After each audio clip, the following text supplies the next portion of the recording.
Hi, everybody. I am Sarah Saadian. I'm the Senior Vice President of Policy and Field Organizing with the National Low-Income Housing Coalition, and this is our National HoUSed campaign call. The National HoUSed campaign focuses on advancing anti-racist policies and achieving the large-scale, sustained investments and reforms that are necessary to ensure that renters with the lowest incomes have an affordable place to call home. And we launched this campaign several years ago because we recognize that more now than ever, we needed bold policies to ensure that people with the lowest incomes and those who are the most marginalized have a stable, accessible, affordable home. On today's call, we're going to discuss some of the anticipated threats to HUD programs and staff. I'm going to give an overview of Elon Musk and his Department of Government Efficiency and how it's threatening to drastically cut HUD staff. And Nick Taylor from Housing Action New Hampshire is going to share some on-the-ground impacts and ways that they're mobilizing. Deb Thrope from the National Housing Law Project is going to talk about a new tool that they have created to help people share their story about those impacts. And then we'll hear from Kim Johnson at the National Low-Income Housing Coalition, and Sonya Acosta from the Center on Budget and Policy Priorities about the spending bill that Congress still has on its plate and the urgent need for more funding for housing vouchers. On our call today, we have advocates from across the country, including homeless shelter and service providers, housing advocates, resident organizers, people with lived experience, philanthropy, and media. So a really broad array of folks who are on the call today. Before we jump into the agenda, though, I want to remind folks that you can ask questions in the Q&A box. It's a little bit easier for us to follow those questions if you do it in the Q&A box instead of the chat box. It's harder to follow. And then after the presentations today, we'll share a copy of the PowerPoint presentation and any of the materials that people spoke about on today's call. We'll share it with all of you in the coming days. I want to start before we get into the agenda about a very timely update we just learned about. A federal judge, maybe about a half hour ago, issued an order to block the White House from freezing federal assistance, which is another blow to the Trump administration and their ongoing efforts to undermine federal agencies and the programs and the people who rely on them. You may remember that in late January, they issued a directive to freeze all federal assistance funds. And within 48 hours, they were forced to rescind that because of enormous pressure from advocates and our congressional champions. At the time, the court had put in place a temporary restraining order. And it looks like now the judge has granted a full order in favor of advocates, saying that they are very likely to be successful on the merits, and they have directed OMB to no longer issue a freeze and to let federal agencies know about that. I'm going to share a link in the chat box. Obviously, this just happened a second ago, so we don't necessarily have all of the understanding of what the impact is, what is covered, what's not covered. Oh, let me see if I can do that better. Share it with everyone. But we will make certain that on a future House call that we have somebody who can come and talk about this. The other thing I'll just note is that this lawsuit was brought by the National Council of Nonprofits, which is led by Diane Yantel, former NLIHC CEO. So it's a great connection there as well. I did want to share a little bit, we can go to the next slide, about some of the threats that we're seeing to HUD programs and staff. Next slide. Okay. So we've learned that Elon Musk and his Department of Government Efficiency wants to terminate at least half of all employees at HUD. And that would have devastating impacts on the people who rely on those programs and the communities that use those resources on a daily basis to address housing needs, community development needs, homelessness, and disaster recovery, and more. Next slide. So I'm going to share with you a little bit about what we know and ways that you can take action. So the cuts that they're proposing are for 50% of HUD overall, but some departments are hit more than others. So you'll notice here that the Office of Community Planning Development, this is the office that oversees various block grant programs like the Home Investment Partnerships Program, Community Development Block Grants, homelessness funds, disaster recovery funds. That office would be cut under their proposal by 84%. The Office of Fair Housing would be cut substantially, Office of Policy Development and Research, and the Office of Public and Indian Housing would be cut by 50%. So we'll talk a little bit more about what that means. Next slide. So largely what we imagine this would be is another way that the Trump administration is trying to undermine federal agencies and make it impossible for them to do their jobs of serving people and communities. So we expect that if these cuts were to go forward, it would be much more difficult to rebuild after disasters because states and localities wouldn't be able to access their funds on time. That means households that are trying to rebuild and small businesses that are trying to rebuild would face additional barriers to getting that assistance. We know that earmarks that members of Congress have requested, those would be much harder to see continued or completed. Those projects, maybe they're relying on a significant amount of HUD funding. They could stop altogether. There could be a significant increase in their total development costs, which means that projects nationwide would not be able to take place. We also know that these are resources that communities use, not just urban communities, but rural and tribal communities use to build affordable rental housing, to prevent and address homelessness, to provide rental assistance to people who are in need, to operate public housing and housing for older adults and people with disabilities. These are resources that are used to help communities address their zoning barriers and other restrictions that push up housing costs for everybody. And these are resources that would be used to help enforce fair housing and civil rights laws, to make sure that home buyers have access to affordable mortgages, and to make sure that that resources communities can use to ensure that they're complying with federal law to affirmatively further fair housing. Next slide.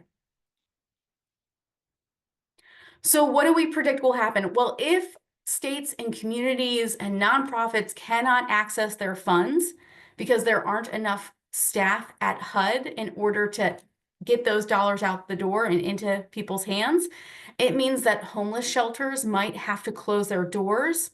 Communities will have to stop working on projects to build housing or community centers. Households that are receiving rental assistance, they might face delays in getting access to that rental assistance, which would undermine the willingness of landlords to participate in the program.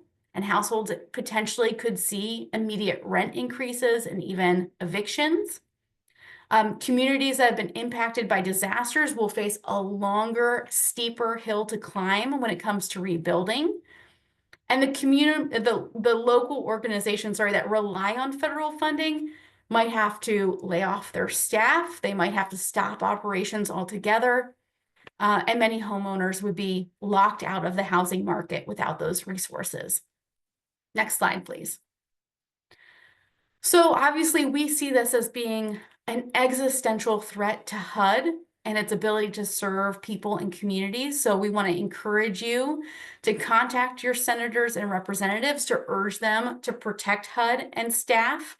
We want to ask you to sign a national letter opposing these efforts. And we want you to put on your calendar, it's not on this slide, but on March 10th, we're going to have a national day of action where people all across the country are going to call their members of Congress, engage on social media, and take action in their communities. That's an event that about 60 national organizations are going to be participating in, so you might hear about it from other sources too, but mark your calendar if you can. And I see my colleague Libby has shared a link in the chat box to ways that you can use our sign-on letter and sign on yourself. Feel free to share, sign on, share it with your networks. We want to get 1,000 organizations on by next Tuesday, so you can help us do that. I also want to just say that it's important that all members of Congress are hearing from you about these impacts, not just Republicans, not just Democrats. They all need to know about how important these programs are because they have a very important role to play in us stopping these cuts from happening. Obviously, for Republicans, they have a better opportunity to weigh in directly with the White House and with Elon Musk and DOGE to tell them that these cuts are harmful to their communities. That's incredibly important.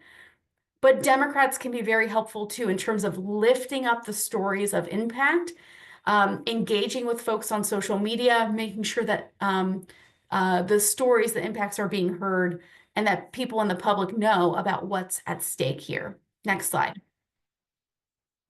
please.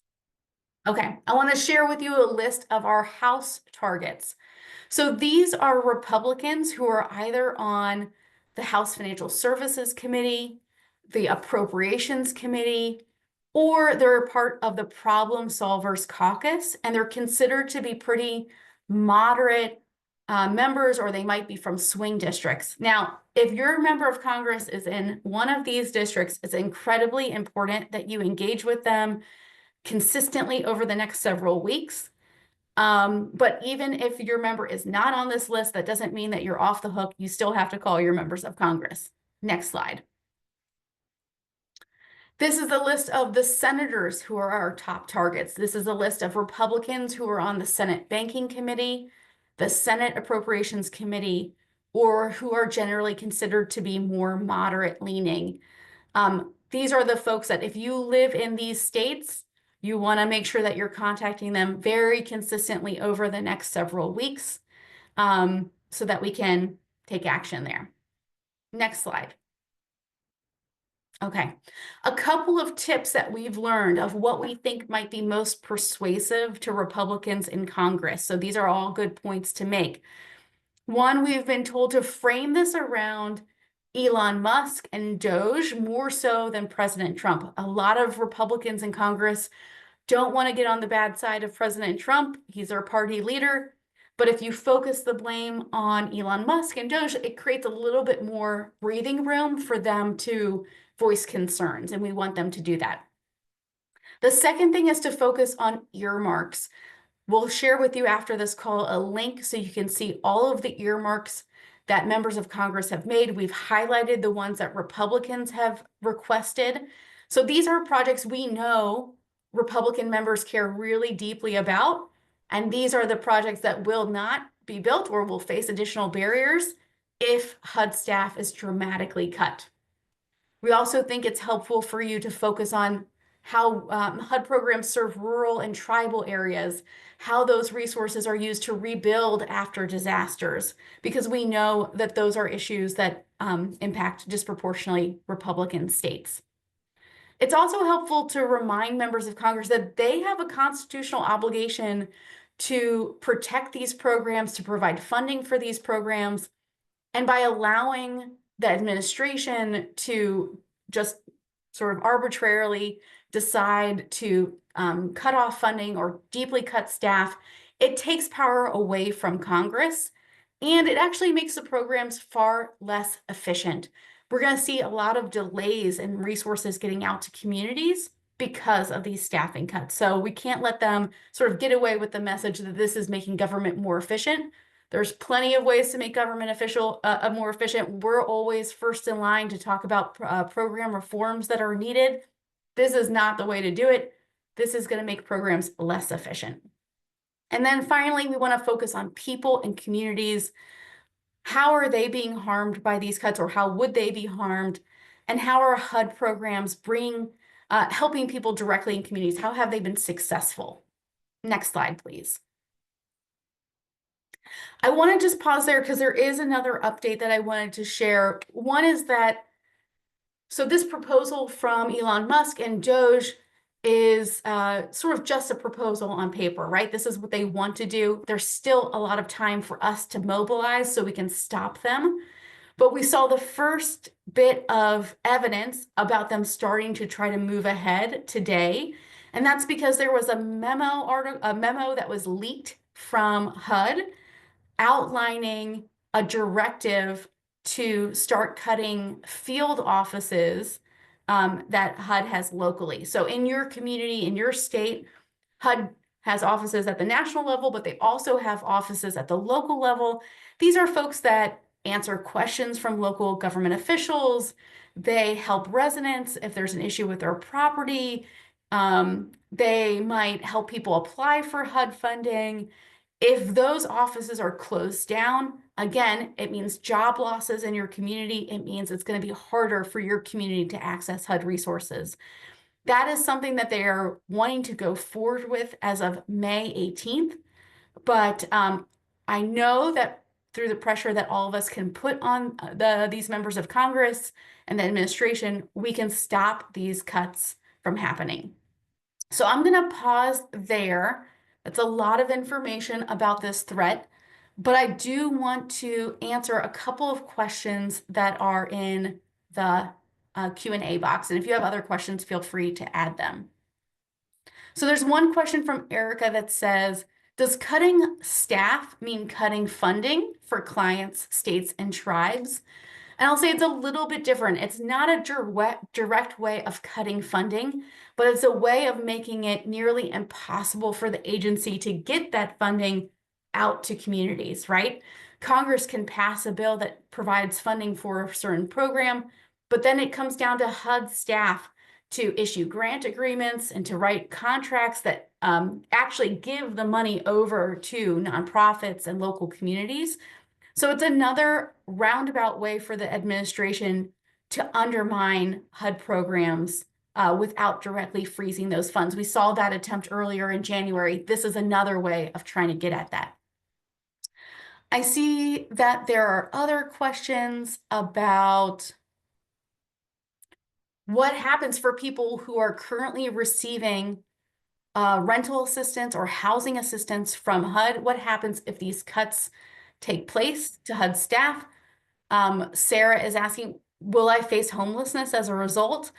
I want to make sure that everyone knows that we will do everything we can to stop these cuts from taking place. And I know that whomever is left at HUD staff will do everything they can to make sure that the landlords that are participating in the program get their resources and that families are protected.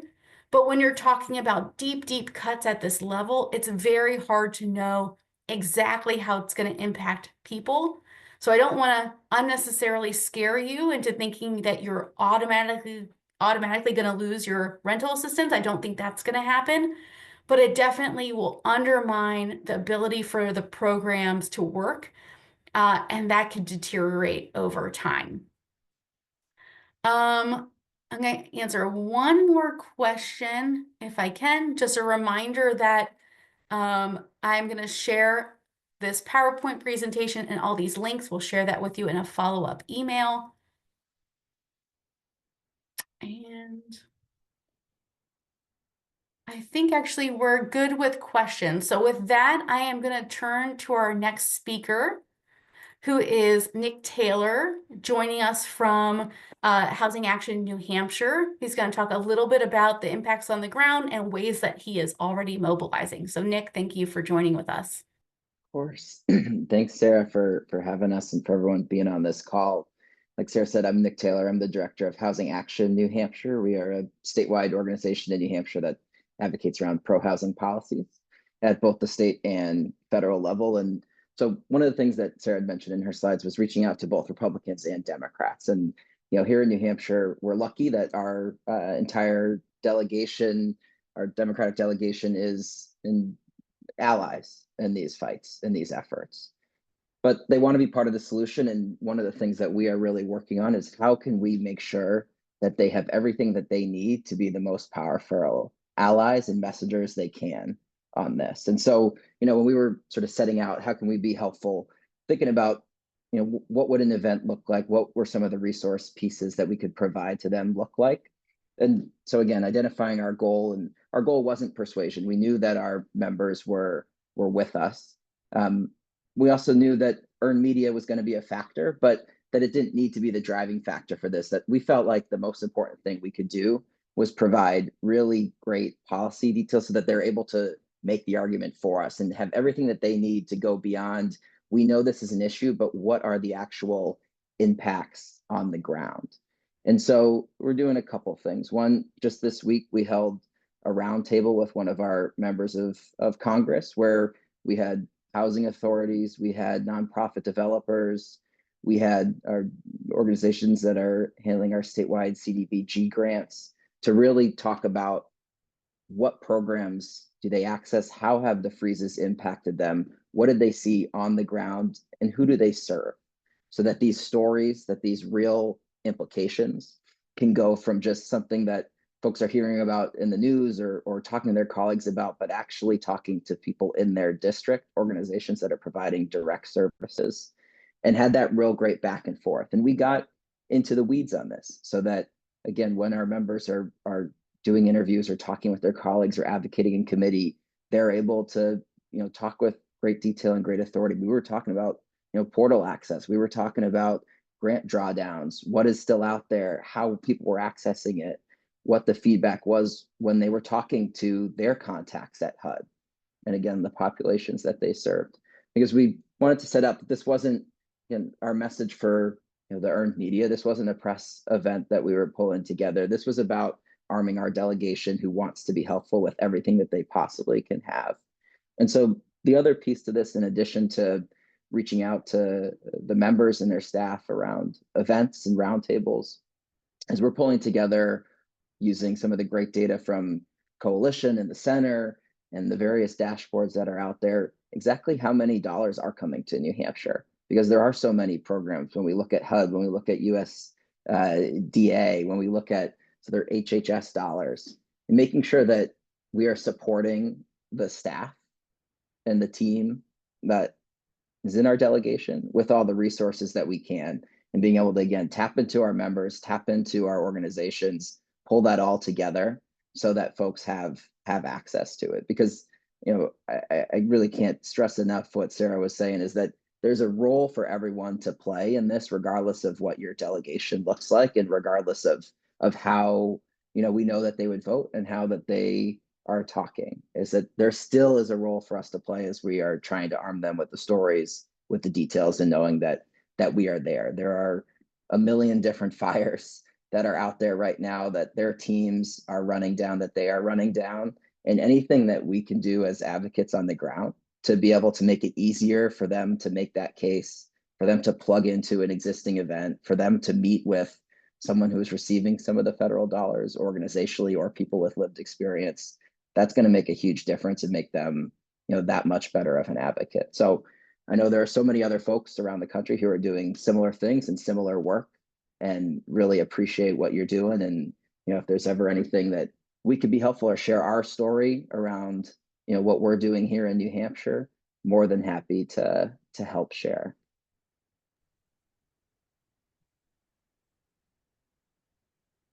Thanks for that, Nick. Maybe you could share, what were the sort of talking points that cut through the most to members of Congress? What did it seem like they gave the most response to? The specifics really has been the big driver around. And when I talk about the specifics, I'm talking about, individual projects that are still out there, like we're talking about with the earmarks on the drawdowns, of saying, we have a project that if we lose this, we are going to lose 25 affordable housing units in this town.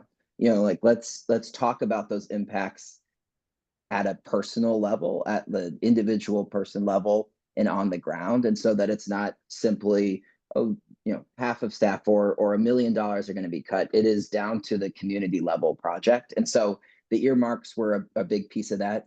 Our delegation was also very interested in making sure that what they were hearing from the administration or hearing in the press was the same that they were hearing from practitioners on the ground who are actually trying to draw down resources or access grants or talk to their points of contact, right? And so that we knew that open line of communication was going to be really important for them to know what exactly was happening on the ground, so that they can do everything they possibly can to advocate.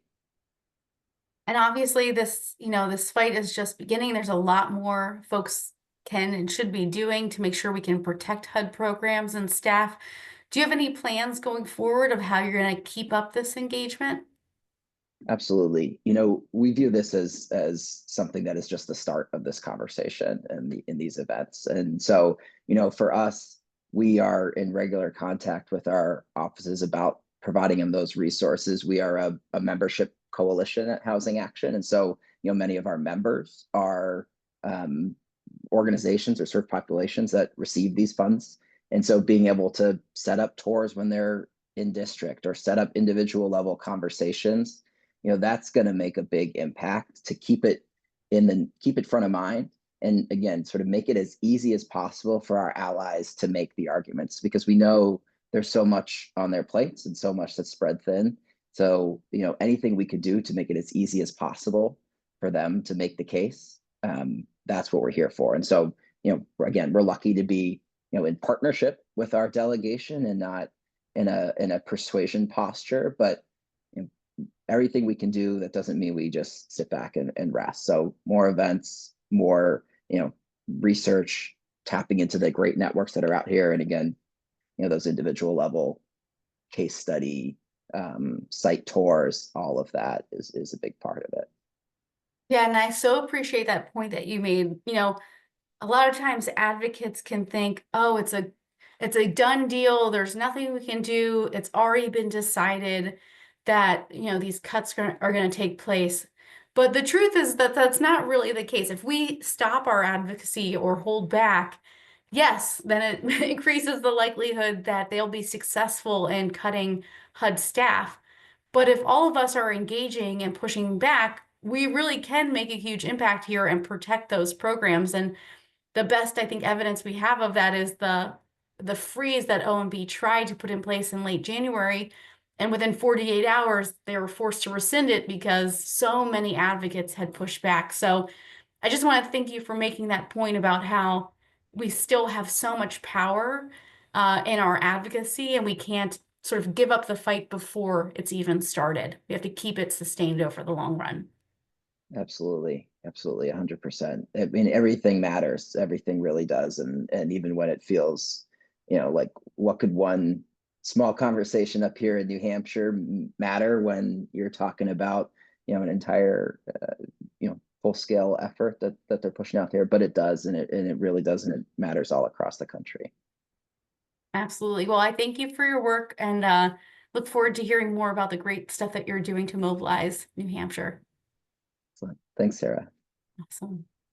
We're going to move now to Deb Thrope from the National Housing Law Project, who has created a new tool that all of you can be using to collect stories about the impacts that we're seeing. I'm going to turn it over to Deb. Great. Thank you so much, Sarah, and to all of you at the Coalition for inviting us to the call today. My name is Deborah Thrope, and I'm the Deputy Director of the National Housing Law Project. Those of you that are not familiar with our organization, we are a federal policy advocacy organization focused on the preservation of affordable housing and tenants' rights.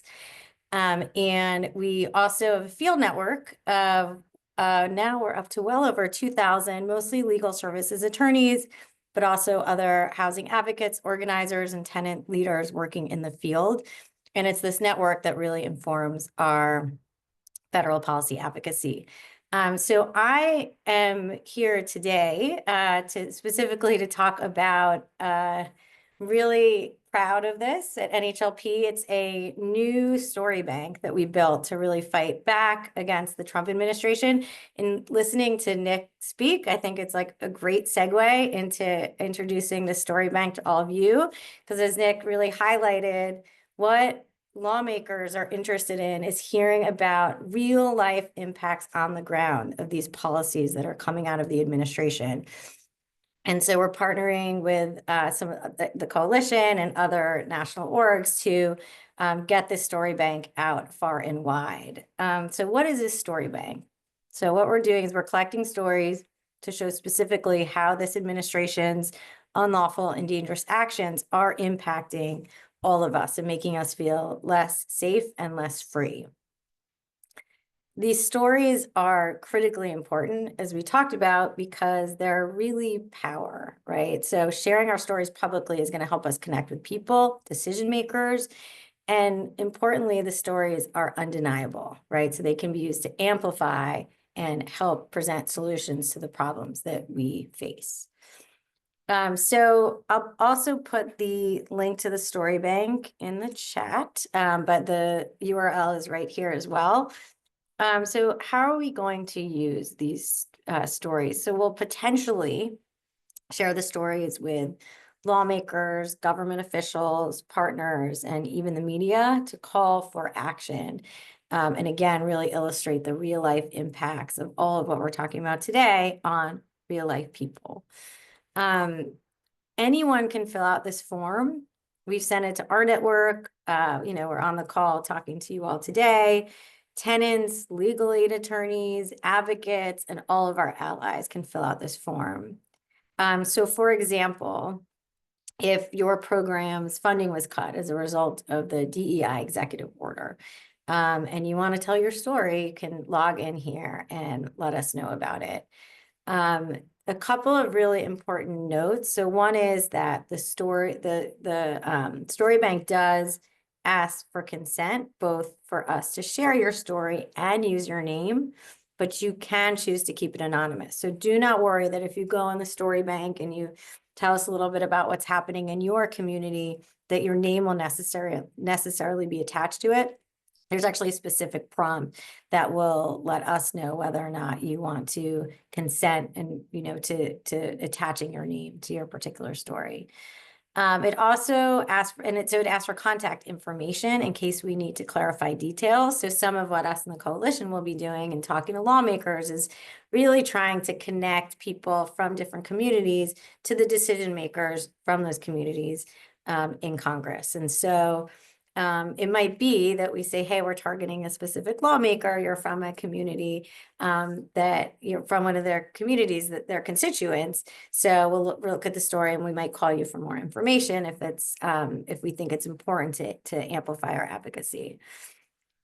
You can fill it out as many times as you want. There is no limit. And we always welcome feedback. So if you go and use the story bank and you have any feedback for us, I will put my email in the chat. You can email anyone at NHLP. But it's new. This is a new resource for all of you. So please feel free to give us feedback. And yeah, so I'll put it, so now it's in the chat. So you will have it both on the slide and in the chat. So that's it. We really look forward to hearing from all of you. Just hearing your stories is so important right now for all of us advocating with Congress, but also, as Nick pointed out, really state and local lawmakers need to hear about all of this as well. So that's it. Thank you. Sarah, any questions? Yeah, if you could, what are the types, have you started to hear stories? What are the types of stories that you're seeing come in already? So that maybe that helps give folks some sort of indication of what you're looking for. Great. Okay, great question. So right now we've really been hearing stories of, again, our network is pretty focused on local legal services attorneys. So some of them, for example, are engaging in fair housing work. So people have filled in the story bank and said, hey, listen, like we work for a program. We just received a notification of possible rescission of funding as a result of the DEI order. That is going to directly impact my program. Our program will cease to function without this federal funding. So that is one example that we're interested in. And as particularly as all of this unfolds around some of the, the funding freeze, for example, the executive orders, there's sort of a lot going on right now. We anticipate receiving more examples of direct impacts of the funding freeze, but also and more. Like if you're a tenant who is impacted by the immigration related EOs and your program has said, get ready because we're not really sure what's coming down, and that's instilling fear in you and people in your community, that would be something you could enter in the storyboard as well. That's great. I'm so glad that it's like one tool to serve all of these different purposes, right? Because we're anticipating so many threats from the Trump administration on policy changes and staffing changes and funding changes, and like the list goes on. So it's great that people have just one place to go to share all of the information that they need. Exactly. That was really our goal, that this is nimble, and so people should use it. Don't feel confined to any particular action or specific categories of harm. I mean, everybody's story is important, right? Everybody, we want to hear everybody's impacted by these actions differently, and it's all really important for us to highlight and continue to highlight as we see more actions come down from the government. Awesome. And then people can share this link widely with their networks and their partners as well. Yes, please feel free to share it. And, because this is new, we're not sure, we've already started receiving stories. We're not sure the level of engagement here. We really hope that it's widely used. So please feel free to share it among all of your networks. And we hope to gather some really important stories, and just, again, like, it helps all of us working at the national level, like you and me, Sarah, what's happening on the ground, right? It'll help us have an ear to the ground with respect to all of these different executive actions. Yeah, absolutely. I think folks on this call have heard us talk about many times about how compelling individual stories are. It's so easy for members of Congress and policymakers to be thinking about things in terms of numbers and programs and, acronyms. But when they hear about the impact on a person in their community or the community itself, it really unlocks the power of advocacy, because all of a sudden members of Congress might say, okay, well, I like reforming government to make it more efficient, but I wasn't expecting to see all of these programs just have to stop in their tracks, or these organizations have to lay off staff, or this individual was not able to rebuild after a disaster. So I encourage everybody to keep a link to this. And when you hear about impacts in your community, forward it to everyone else, so that Deb has as robust a list of stories as possible, so that we can use it in all of our outreach and engagement. That's Thanks, great. Deb. Thank you. Yeah, sorry. I was just going to add one more quick thing, because we're a legal organization, right? And so part of what we're doing is really, in having our ear to the ground, is trying to understand, right? Again, like, programs that have been directly impacted, and it will help us also form a legal strategy to fight back. So it's really complementing the congressional strategy, and also any legal strategy as a result of the executive actions. Awesome. That makes it cooler, because maybe you'll be a named plaintiff if you fill out your story bank with the law project. Love that for us. Great. Thanks, Deb. All right. Thank you all so much. Okay, we're going to shift gears a little bit to talk about the threats to funding for housing choice vouchers in this coming year. So I'm going to invite Kim and Sonya to join on. Thanks so much, Sarah, and hi, everyone. I'm Kim Johnson. I'm the policy manager here at NLIHC, and I'm delighted to be joined by my colleague, Sonya Acosta, from the Center on Budget and Policy Priorities, to give an update on FY25 funding. I'm going to provide just a little bit of an overview of what the state of play is before turning it over to my illustrious colleague to talk about the expected shortfall in voucher funding. Oh, next slide, please. Just trying to move them myself. Force a habit. So where things are now, Congress is almost 5 months behind schedule in passing their FY25 budget for HUD, for the whole federal government, but for the sake of this call, we're going to focus on HUD. And they have been operating the federal government on a continuing resolution, or rather a series of continuing resolutions, since October 1st of last year. And the current one is slated to expire March 14th, which is just 3 short weeks away. Unfortunately, negotiations have not been going particularly well, although reports are that appropriations leaders are close on a top line. The White House's attempt to freeze federal funding back in that January 27th Office of Management and Budget memo really sowed distrust between appropriators, even those with historically a very good relationship. And Democrats are also pushing for language in that FY25 bill that will guarantee that the White House will not try to freeze or otherwise impound or withhold funds that have been appropriated by Congress. And so that additional language has also proven to be a huge sticking point in these negotiations. Next slide, please. Thank you. But what we really wanted to talk about today, in addition to the long delay of FY25 funding in a final bill, is the fact that there is an urgent need for additional funding for housing choice voucher renewals. Neither the House nor Senate drafts provided sufficient renewal funding for vouchers, and a full year continuing resolution is also on the table, which would hold funding flat from the previous fiscal year, and be very disastrous for housing programs because it is so necessary to see increased funding year over year to keep up with the increased cost of rent.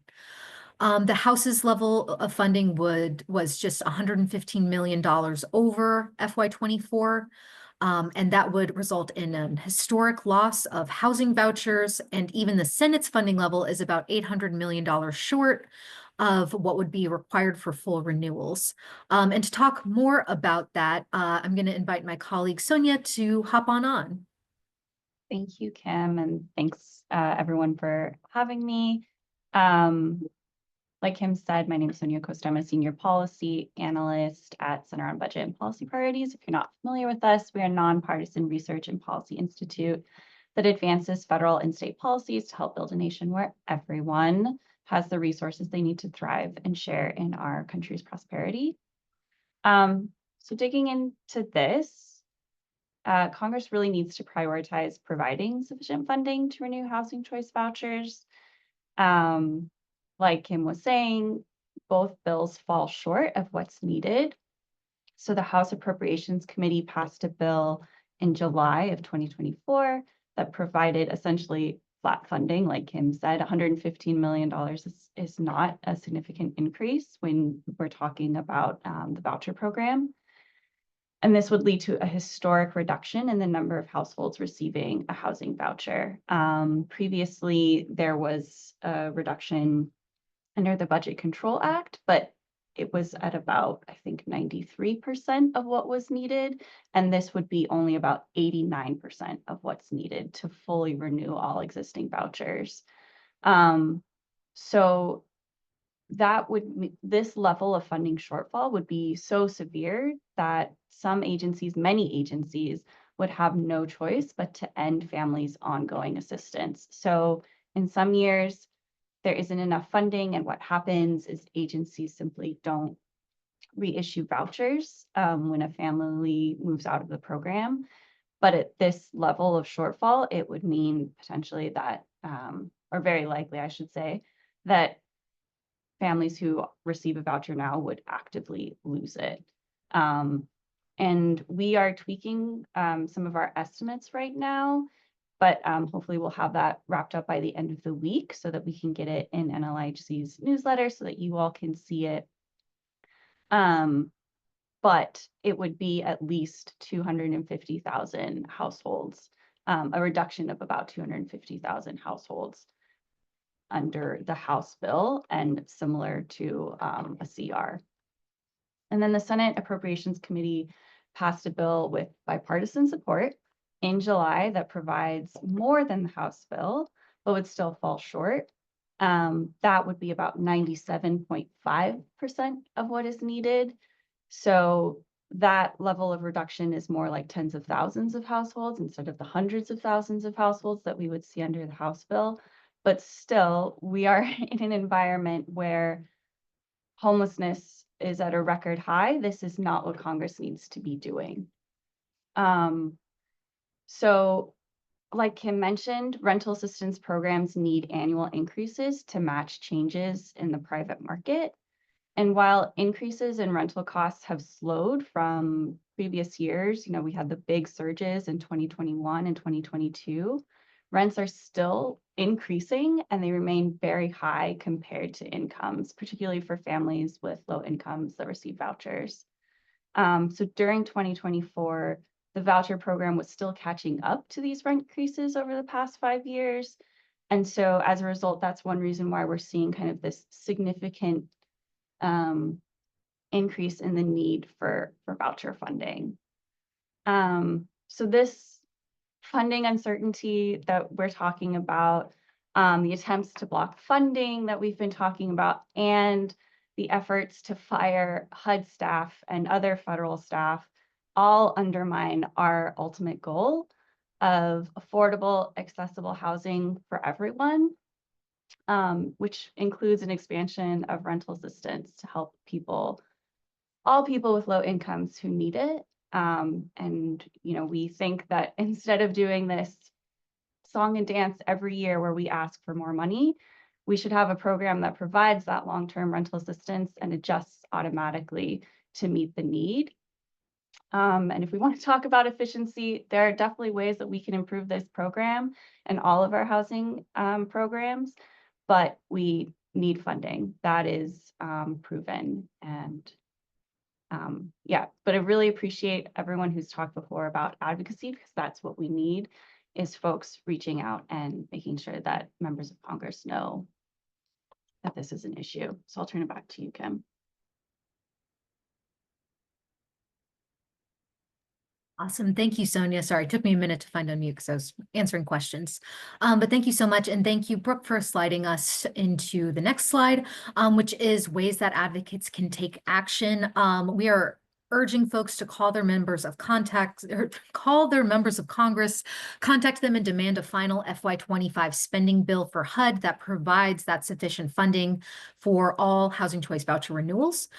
When only 1 in 4 households who are qualified to receive a voucher can actually get one, when we see homelessness rising to record rates, when we see more people than ever struggling to afford the cost of rent, we cannot stand idly by while Congress proposes making gigantic cuts to the very programs that help people afford to keep a roof over their heads. So please do contact your elected officials, let them know about the impact that any cuts to voucher funding would have on you, your communities, the people that you serve. Yeah, and please use some of our resources as well. We have our Opposed Dramatic Cuts to Federal Investments in Affordable Housing Toolkit that is loaded with talking points, advice on how to schedule a meeting with your elected officials, and other awesome resources that folks can get involved in. I think that might be it for my budget update. Next slide, please. And I did just want to circle back on a topic that we covered a couple weeks ago with some of Sonia's other colleagues from the Center on Budget and the National Alliance to End Homelessness, which is the reconciliation threats to Medicaid and SNAP. For just a very quick reminder for folks, reconciliation is a legislative process that allows for the faster consideration of bills by doing a few things, limiting debate time, limiting the provisions that can be included in a reconciliation bill, and by suspending what is known as the Senate's filibuster rule, which requires 60 votes for a bill to pass the Senate. So under reconciliation, they only need 50, which is why Republicans are pursuing this path, because they can pass a whole agenda without any Democratic input or support. Most recently, the Senate passed what's known as a skinny budget resolution to kind of outline what their priorities are going to be and what policies they're going to aim for in this reconciliation package. That skinny resolution included $350 billion in spending for defense and immigration enforcement, and at least $5 billion in cuts. And those would likely come through changes to Medicaid and SNAP, including potentially trying to block grant the Medicaid program, which would effectively act as a cut, or through changing program requirements that would effectively kick people off of the program. So things like work requirements, which we know from states that have implemented work requirements in Medicaid, really have the impact of kicking people off, even when they meet those requirements, because the additional administrative burden is a huge hurdle. So that is what's going on in the Senate. They're also looking at paying for those that increased in funding by rescinding some funding from the Inflation Reduction Act that would have helped with green energy savings and other energy related priorities. Next slide, please. And meanwhile, on over in the House is expected to vote on their budget resolution today, possibly in the next couple hours. That budget resolution would provide 4.5 trillion in defense spending and spending on immigration enforcement, and in extending tax cuts that would primarily benefit the wealthy and corporations. Yes, that does sound like a terrible stereotype about conservatives, but unfortunately, in this case, it is true that they are trying to extend tax cuts at the expense of benefit programs like Medicaid and SNAP. It is, however, unclear whether the House measure has the votes to pass, and that is largely thanks to advocates like you all. I'm sure folks have seen videos going around of people sitting in on their congressional offices meetings and or town hall meetings, yeah, because they were back in their districts last week, sitting in on town hall meetings and making their voices heard and telling them under no uncertain terms they will not accept cuts to Medicaid because it is a vital and important program. And guess what? When we find ways to drive wedges in decision making like that, we are able to gum up this process. And so thank you to everybody who has taken some form of action on this, on any of our asks, really, because it really can make a huge difference, even though it can sometimes also feel like screaming into a void or running into a wall. Our colleagues at the National Alliance to End Homelessness have a Take Action link up and running for folks to oppose cuts to Medicaid to pay for tax breaks for the wealthy. And so, yeah, just wanted to flag that as a new resource that's out. And I think that's it for my policy updates. I'll turn it right back on over to Sarah. Thanks, Kim. I appreciate it. So just a procedural question. So they're voting on the budget resolution, but they'll also have to vote on the actual bill. The budget resolution sort of gives directions to the committees as they put together their plan. But if Congress isn't able to pass a budget resolution that calls for those Medicaid cuts, it sort of ends the conversation right there. And if they are successful in passing a budget resolution, then there's still more opportunities for advocates to get engaged and to weigh in on this question of Medicaid and Medicare, right? Absolutely. Great question, Sarah. And great, like, kind of framing. I like to think of the budget resolution as essentially the blueprint or the skeleton for the larger package. Like you were saying, Sarah, the resolution has instructions to each committee about how much they can spend or how much they should reduce the deficit. So that means make cuts to programs like Medicaid and SNAP. And so we know roughly, based on the budget resolution and what committees are being asked to do what things, what they have in mind. So if we see, you know, $500 billion in cuts to the agriculture committee, those are probably not coming out of, they're not coming out of farm subsidies, right? Those are going to be coming out of SNAP benefits. And so we get an idea of what they'll be aiming for. And yes, so to your point, because this is kind of the blueprint, the skeleton, if the budget resolution passes, those committees are going to take it and they're going to say, okay, these are instructions. We're going to write the legislative text to enact this. And so that is going to be another opportunity for us to weigh in and keep making our voices heard to oppose any cuts to Medicaid or SNAP or any of the other vital safety net programs that the people that we care about and advocate on behalf of rely on. Wonderful. And I'll just say we came to Advocates Day with a lot of information. There is a lot of ways for you to get engaged, and we want you to engage on everything if you're able to.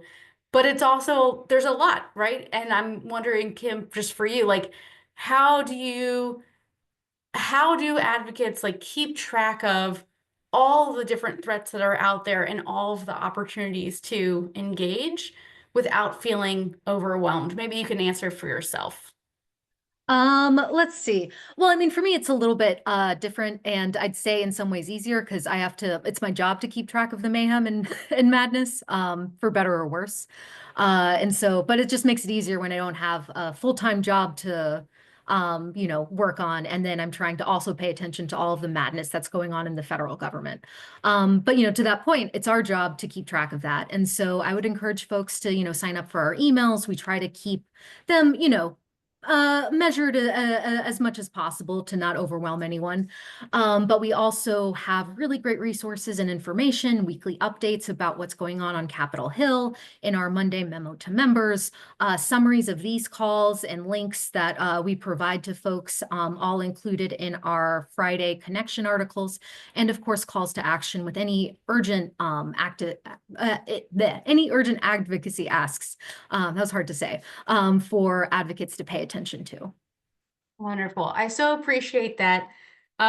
We have heard a lot about folks. I'll just point out one more thing, which is the chaos and the confusion is a tactic that the administration is using. They are hoping that they can confuse advocates and overwhelm you and make you feel like the sky is falling and what can you possibly do about it?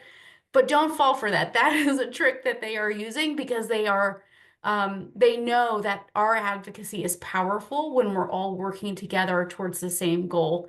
So just encourage all of you, take a moment, breathe, take a deep breath, and then get back into the fight when you're able to help protect HUD programs, HUD funding, housing choice vouchers, Medicaid, and SNAP. I want to thank everybody for joining with us today, and we will be in touch with you soon. Thank you.